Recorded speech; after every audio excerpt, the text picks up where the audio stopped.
Assalamualaikum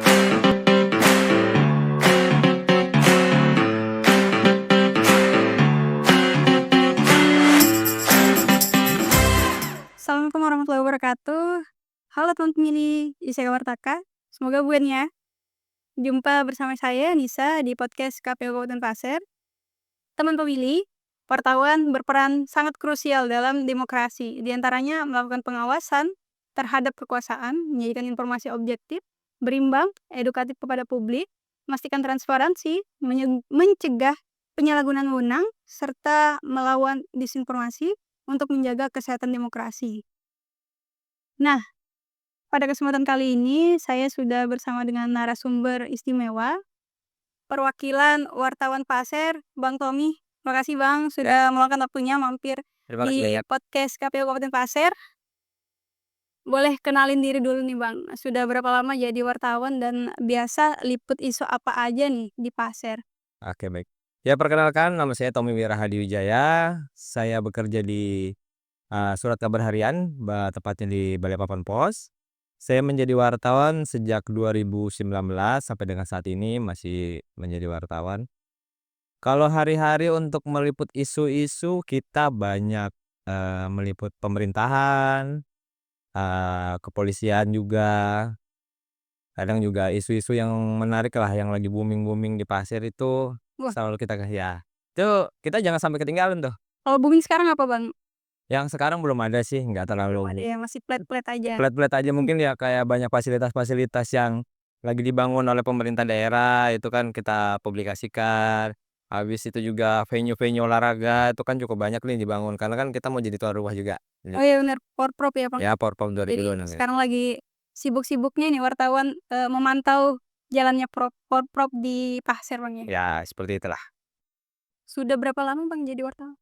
Saya jadi wartawan sejak tahun 2019. Waktu itu masih di media online, seiring berjalannya waktu, saya ditarik di Balikpapan Pos, sampai dengan saat ini, ya untuk wilayah Kabupaten Pasir. Dan untuk, pemberitaannya ya seluruhnya kita beritain sih. Kan biasanya kan ada desk-desk-nya. Kalau untuk di daerah memang semuanya kita beritain. Hmm, siap. Berarti, sudah akrab ya dengan berita-berita pemerintahan, seperti juga berita terkait dengan pemilu Bang ya? Wah, sudah luar biasa sih.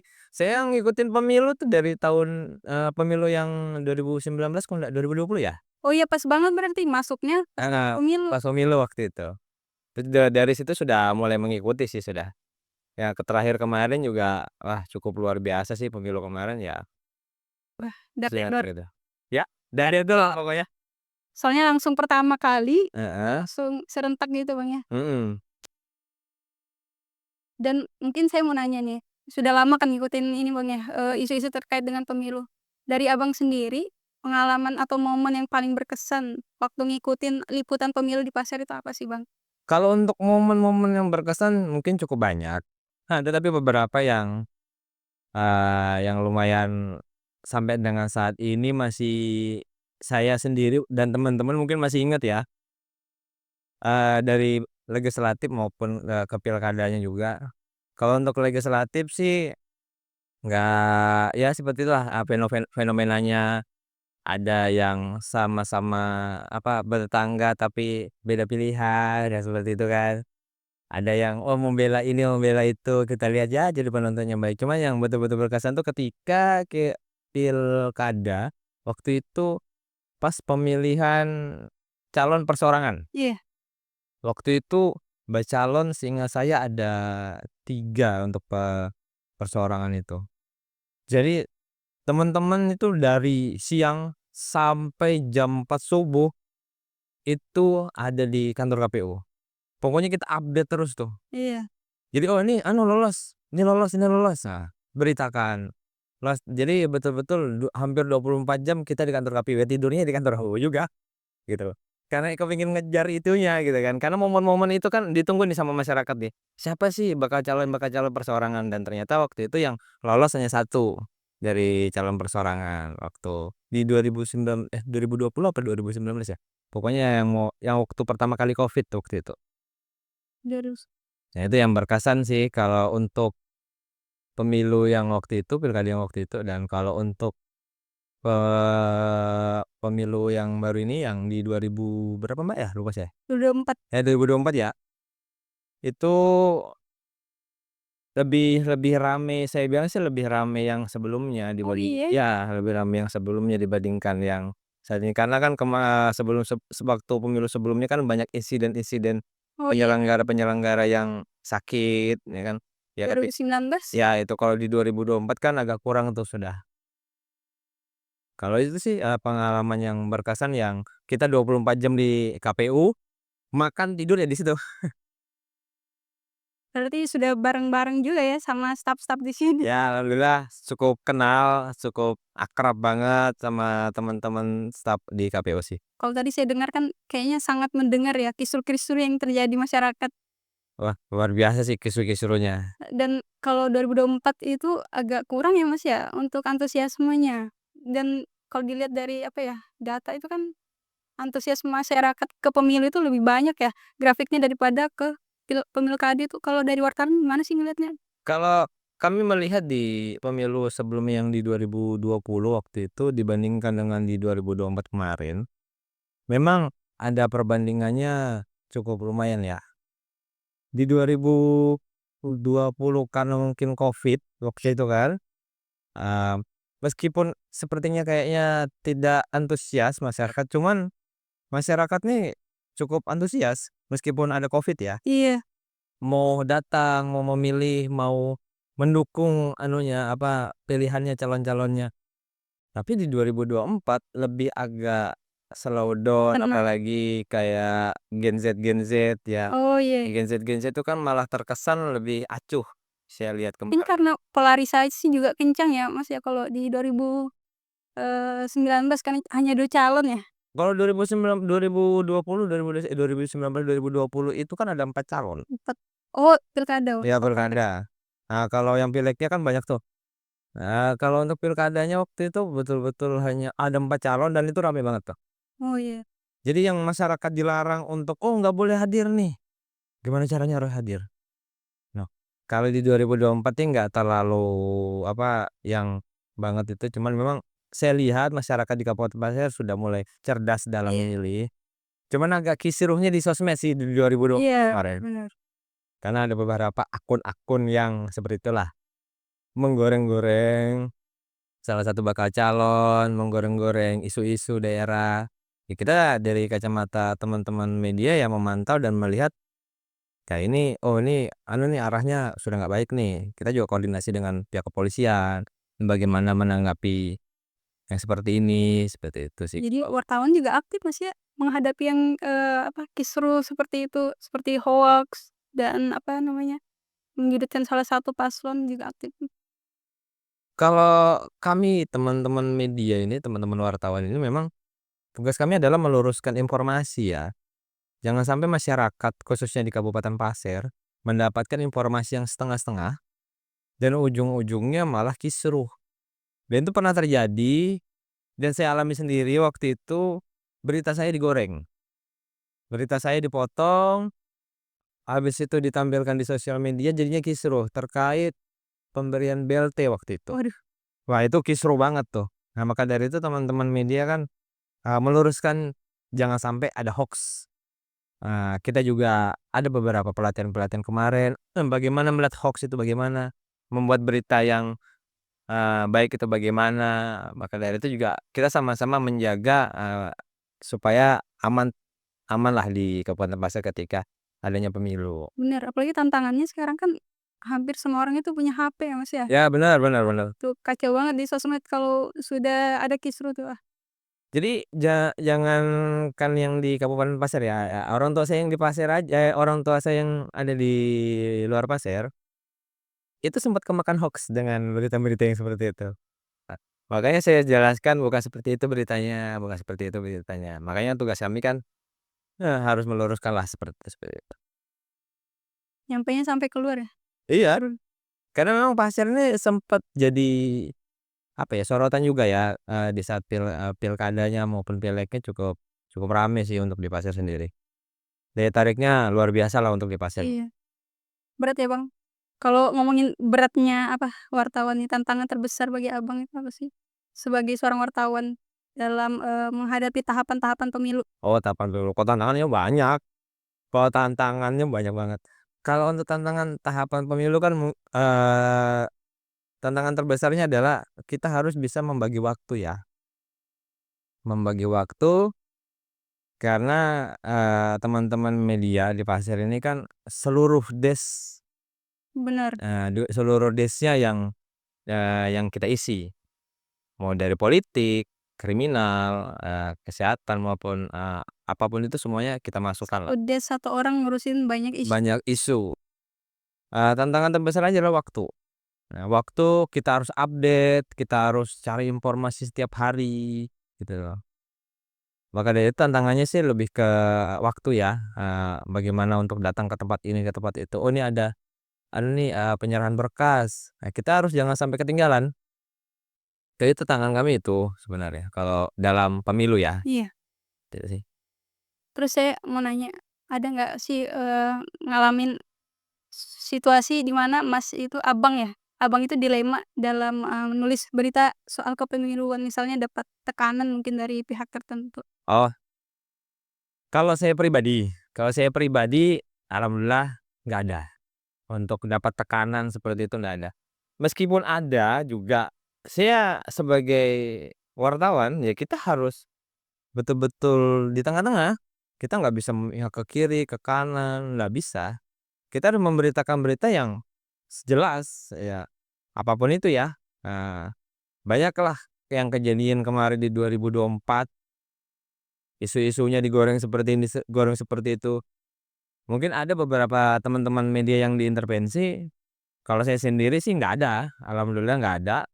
Dan ketika sampai saya diintervensi, saya tetap akan memberitakan ya. Karena memang tugas kami adalah memberikan informasi kepada masyarakat gitu, memberikan informasi yang benar supaya pemilu ini berjalan transparan. Makanya kami selalu koordinasi dengan KPU, apalagi terkait data ya, itu paling penting sekali sih kalau untuk kami. Makanya hampir setiap hari kami nongkrong di KPU.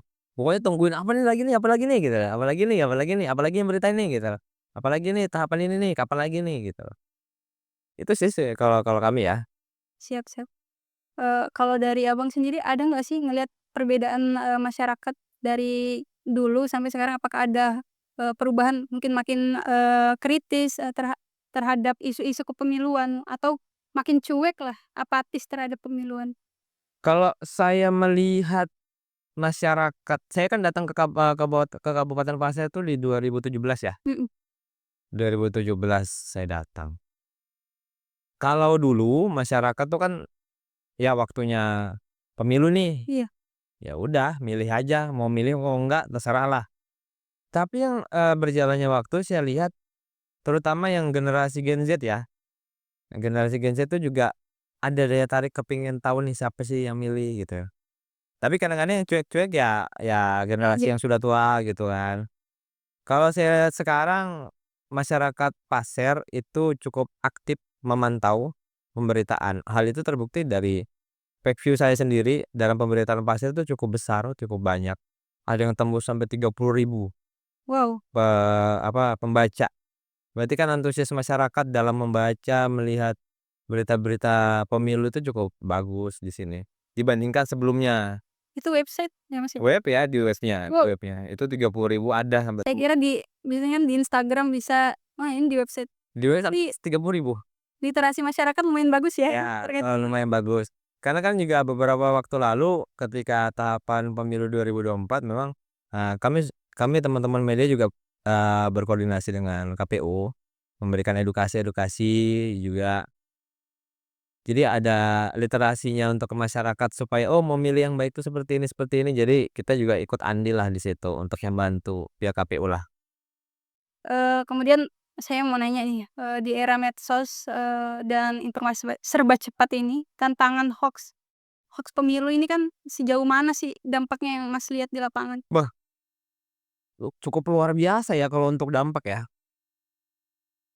Ya khususnya di pasar sendiri nih. Pokoknya ada berita yang nggak baik aja dengan yang bukan jagoannya gitu. Weh, langsung. Ramenya luar biasa. Contoh, ada waktu itu salah satu akun sosmed yang cukup viral ya, sangat sangat viral sekali waktu itu betul-betul membuat gaduh, sampai masyarakat, "Ini siapa?"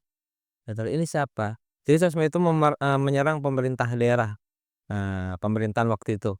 Diserang habis-habisan pokoknya. Terkait inilah, terkait itulah, habis itu disangkut pautkan dengan isu-isu SARA, sempet ya untungnya bisa diredam lah, dengan pihak kepolisian juga bisa diredam gitu. Dan, partai-partai politik saya juga lihat, pemilih-pemilihnya juga diedukasi supaya jangan terpancing lah waktu itu. Cukup luar biasa hoaks pemilu tuh, ketika masyarakat tergoreng ya, Mbak, ya. Saya pernah ngelihat 2024 kemarin, wah luar biasa. Dibandingkan di pemilu 2020 ya, 2020 ya, 2020 itu nggak separah itu kalau saya lihat, lebih parah di 2024. Menurut Mas, menurut Abang ya, kerjasama KPU dengan media di pasar ini itu sudah sejauh mana dan, eee, apakah masih ada yang perlu ditingkatkan itu dari hubungan antara dua pihak yang Oh, siap.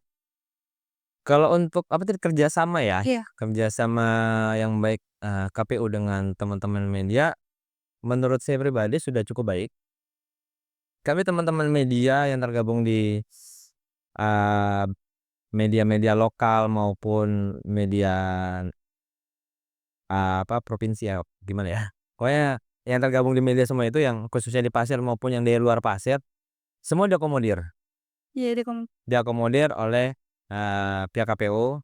Maksud dari diakomodir apa? Kami selalu diberikan informasi yang cepat, jadwal yang benar, pokoknya jadwal, ada tahapan ini, kami langsung dikasih, disebarkan. Nah, terus di saat, ada tahapan ini kami diminta untuk datang, untuk, "Oh, ngeliat nih ada simulasi pemilihan." Kami juga ikut andil juga di situ. Kita meliput seperti itu. Jadi sudah luar biasa sekali ya, KPU dengan teman-teman media di Pasir khususnya. Sangat terbuka dan kami selalu dapat bahan-bahan yang akurat, semuanya transparan semuanya. ada harapan nggak ke depan, pengen nih kerja sama, gini apa, mungkin untuk sosialisasi sosialisasi atau gimana? Ya kalau harapan saya ya mungkin mewakili teman-teman media juga, ya kami harap, di saat tahapan-tahapan apapun itu, dimanapun ya, te teman-teman media juga bisa dibawa. Misalnya ada harus tahapan ke luar daerah, kemana mungkin bisa dibawa agar, masyarakat lihat nih, apa sih yang dilakukan KPU, ya kan gitu. Kan pertanyaannya saat ini kan, KPU tuh ngapain sih? Gitu loh. Kan pertanyaannya di situ. Makanya, ketika teman-teman media dibawa tahapan-tahapan, oh saat melakukan tahapan ini ke luar daerah, ke desa-desa, kami dibawa, otomatis kan kita tahu, kita memberitakan, masyarakat tentunya juga melihat, "Oh ini loh tahapannya, oh KPU sedang seperti ini seperti ini seperti ini," gitu. Harapannya sih seperti itu ya, kita selalu dilibatkan dalam hal apapun lah di KPU. Karena memang wartawan itu salah satu corong keterbukaan informasi publik ya, Mas, ya. Ah, benar. Mungkin, selanjutnya saya pengen nanya nih mungkin selama liputan sampai sekarang ada nggak, teringat hal lucu mungkin? Hal lucu apa nih? Kalau lucu, Liputan, apa aja? liputan banyak nih. Terkait apa dulu? Pemilu pemilu deh, Pemilu? Ada ya, ada. Itu ada. Jadi memang ada, kami ini teman-teman media ini setiap habis liputan, kami selalu ngopi bareng, ya kan, selalu ngopi bareng, cerita nih, habis ngeliput apa, habis ketemu dengan siapa. Jadi ada salah satu waktu itu calon tapi menjadi calon juga, tuh. Ada. Nah, orang ini di saat pilkada selalu ikut mendaftar menjadi calon. Nah, dan selalu kalah gitu. Nah, teman-teman nih juga usil kan nanya gitu, "Wah, Bapak ini kan selalu ikut, selalu daftar jadi calon tapi kalah terus nih, Pak. Bagaimana nih, Pak, ikut ini lagi, nanti kalah lagi gimana?" Oh, karena sudah mendapatkan pengalaman kalah itu, pasti akan menang gitu kan, optimisnya luar biasa sekali gitu loh. Dengan kesadaran penuh, Mas. Iya kan tuh sekarang tuh. Jadi tuh unik-unik juga jawaban-jawaban mereka itu kadang-kadang. Itu sih yang sampai saat ini kalau saya ingat bahasanya itu sampai ya lucu lah gitu loh.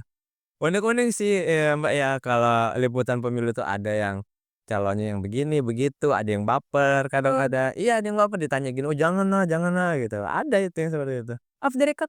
Nah, off the record ya pokoknya off the record gitu ya, off the record. Di saat ditanya begini, "Apa sih nanya begitu?" Gitu. Lucu-lucu banyak sih pengalaman kami. Eee, Mungkin saya mau nanya terkait harapan, dari Bang Tommy, sebagai seorang wartawan, apa yang sebaiknya dilakukan KPU ya biar informasi itu semakin, gampang khususnya terkait dengan kepemiluan ya, semakin gampang diterima oleh masyarakat? Kalau saya pribadi memberikan masukan sih ya, supaya masyarakat bisa mendapat informasi dan gampang diserap ya. Ya memberikan penyampaian yang mudah dicerna lah ya, dari seluruh kalangan. Karena ada beberapa kalangan yang ini, oh dikasih informasi yang seperti ini paham. Tapi ingat juga, ada orang-orang tua yang mohon maaf yang tidak bisa membaca, gitu loh. Tentunya kan ada cara-cara yang bagaimana nih masyarakat nih tahu nih, oh ini loh ada pemilihan gitu loh. Oh ini loh tahapannya, seperti itu. Ya mungkin lebih banyak edukasi kepada masyarakat, cuman, di setiap kalangan harus ada lah, bukan hanya khusus Gen Z segala macam, enggak. Jadi ya kalau bisa yang orang-orang tua yang nggak ngerti pegang HP, yang taunya cuma nonton TV, yang taunya anu kan dia nggak tahu, Mbak, itu sebenarnya. Jadi tetap juga edukasi ke masyarakat dari door to door itu juga masih efektif sih menurut saya, karena masih banyak, masyarakat, orang-orang tua yang kepengen tahu, siapa sih calonnya, gitu loh. Siapa sih calon anggota DPR-nya? Banyak itu, Kak. Bener bener. Cuman nggak tahu gitu loh, nggak tahu siapa siapa siapa gitu. Baik, mungkin terakhir ya, Mas, ya, saya mau nanya, eee, pesan dari, Bang Tommy pada teman pemilih khususnya pemilih muda nih, soal pentingnya ikut pemilu dan kemudian melek informasi biar nggak termakan hoaks. Mungkin Abang bisa, kasih pesan nih buat anak-anak muda di luar sana. Oh, oke. Ya kalau saya sih pesan untuk anak-anak muda, ya khususnya Gen Z lah. Kan Gen Z ini kan kalau di sosmed tuh dia sekali scroll scroll scroll gitu doang ya. Jadi setengah-setengah informasi itu. Jadi harapan saya ke depan kan karena mereka itu adalah, generasi penerus. Nah, untuk di Kabupaten Pasir khususnya juga ya, harus bisalah, mencari informasi terkait pemilu, terkait politik, dan jangan mudah juga kemakan hoaks. Bagaimana? Lihatlah pemberitaan-pemberitaan di media-media yang betul-betul terpercaya. Banyak media-media nasional maupun media-media lokal, itu cukup independensi juga dalam pemberitaan, tidak memihak ke kiri dan ke kanan. Jadi untuk Gen Z, ya jangan abailah dengan pemilu, karena sangat disayangkan sekali ya jika generasi muda kita nggak tahu, gitu loh, apa itu pemilu gitu kan, apa itu, pilkada, kan sangat disayangkan sekali. Yang tahu mereka siapa, saya pernah nanya, Mbak, anak-anak SMA ya, teman-teman media ini kan sering melakukan pelatihan jurnalistik. Siapa Bupati Pasir? Ada yang nggak tahu. Wah, Nah, berarti kan sangat abai di situ, sangat abai sekali. Jadi ya khususnya untuk generasi muda, jangan cuma nonton drama Dracin lah pokoknya ya, ya di yang lain juga ditonton lah. Kan kebanyakan Dracin, drakor gitu ya. Kalau bisa ya tetap membaca berita, informasi-informasi itu juga wajib buat teman-teman semua. Mungkin itu sih. oke, Iya. baik, luar biasa. Makasih banyak Bang Tommy udah berkenan hadir di Ya terima kasih banyak nih saya juga sudah diundang nih ya. Kaget juga ya kemarin nih diundang. Oh, wih, mau jadi anu, oh siap, insyaallah bisa gitu. mantap. Makasih banyak, Bang. Ya, Mas. Dan, teman pemilih, terima kasih sudah mengikuti podcast KPU Kabupaten Pasir. Tetap nantikan kami di podcast lainnya. Hari ini adalah pelajaran dan esok adalah kesempatan.